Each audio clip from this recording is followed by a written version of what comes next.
want to buy a business off market? Then listen. Don't even think about hiring a cold caller until you hear this. I hired a cold caller part-time, and within 2 weeks, I rushed her into full-time. Not only did it cost me more money, but I lost time chasing unqualified leads. So in this video, I'm going to show you what I did wrong, what I fixed, and how you can set up your cold calling system the right way, whether you're calling yourself or hiring someone. Hey, I'm Nandor, and if you wouldn't know, I have built 7-figure businesses for the last few years. And right now, I'm focused on buying small home service businesses, pools, landscaping, HVAC, painting, or similar types. And I'm sharing the full journey, what works, what doesn't, and how I'm finding off-market deals. And today, we're diving deep into cold calling. So let's get into it. Here is what happened. I hired a cold caller for part-time to test the waters. She has only dialed for 4 hours a day. At first, it was okay. She booked a few appointments, enough to get me excited. So I rushed her into full-time thinking more hours equals more leads. But I was wrong. It was a bad move. 2 problems came up almost immediately. First, I didn't have enough quality data for my cold caller. And then second, I didn't have a clear KPI system to track the performance. The results? Appointments dropped. My calendar filled with unqualified leads. And I started wondering, is it her or it's me? But this is where I started checking everything. I pulled up the call logs and I looked at the numbers. And I started looking at how many dials she makes a day, how many went to voicemail or were disconnected, how many real conversations did she have with real business owners, and most important, how many appointments came from those conversations. And now I had a baseline. So for example, if she made 100 dials and had 10 real conversations, that's a 10% connect rate. So if she got 1 appointment from those 10 conversations, that means she needs to have at least 10 conversations for securing 1 qualified appointment. So that's how I started measuring how many dials and how many conversations it takes to get a booked appointment with a seller. So now let's talk about data, because this one is very important. The first list I gave her were mostly including business phone numbers. So she was hitting front desk people, managers, random staffs, but not the actual owners. And guess what happens when you tell a gatekeeper that, hey, I'm interested in buying your business? They freeze, they get scared, or worse, they never pass the message to the owner. So you either learn how to bypass the gatekeeper or focus on what I did is to build a strong business owner direct list only. I now use a virtual assistant to scrape about 150 to 200 businesses per day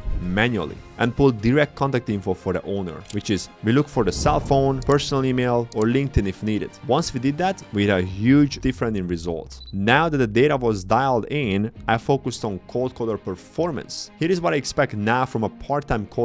I want her to make 125 dials per day, having 10 real conversations per day with actual business owners, and make 15 qualified appointments per week, which is 3 appointments per day. If your cold caller is not hitting these numbers, you gotta pause and ask, are the dials consistent? Are they calling at optimal times? Are they double dialing or triple dialing? And are they following the script? You can't just blame the caller. You need to optimize the system, because once you got the right data, it's all about systems and structure. So here's what my cold calling setup looks like right now. Super simple, but super effective. First, my VA manually scrapes the list, and we're only pulling business owner phone numbers. Second, we load that list into an Excel sheet and then plug it into OpenPhone for manual dialing. And third, each cold caller works a 4-hour shift, making around 125 dials a day. A full-time would be 250 dials per day. Fourth, every list gets called up to 5 times, not just once before we move on. Fifth, we check everything: dials, real conversations, and booked appointments. And here's a tip: with double dial or many times triple dial. That means if the call doesn't go through the first time, we redial immediately. This bumps up the answer rate. But if you truly want to bump your answer rate, just make sure you dial on Saturdays. This is not just about hitting numbers. You get to score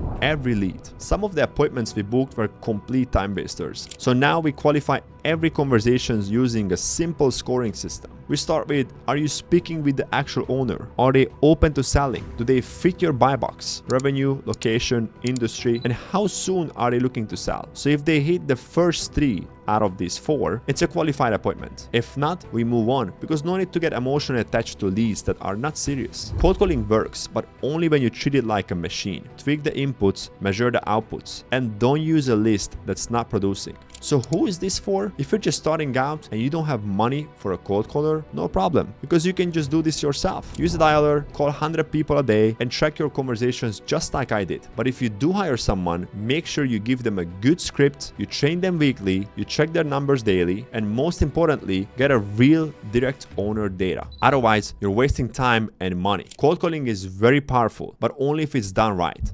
So here's the big takeaway. Don't rush into hiring a lot of cold caller without a system. Start small, test part-time, and track everything. And most importantly, make sure you get the right data so you can call the right people. This will save you hours of wasted time and thousands of dollars in cost. Thanks so much for watching. If you're on the path of buying your first business or building deal flow like I am, I hope this helped. Stick around. I'm breaking it all down so you can learn from my journey and shortcut yours. I will see you in the next one.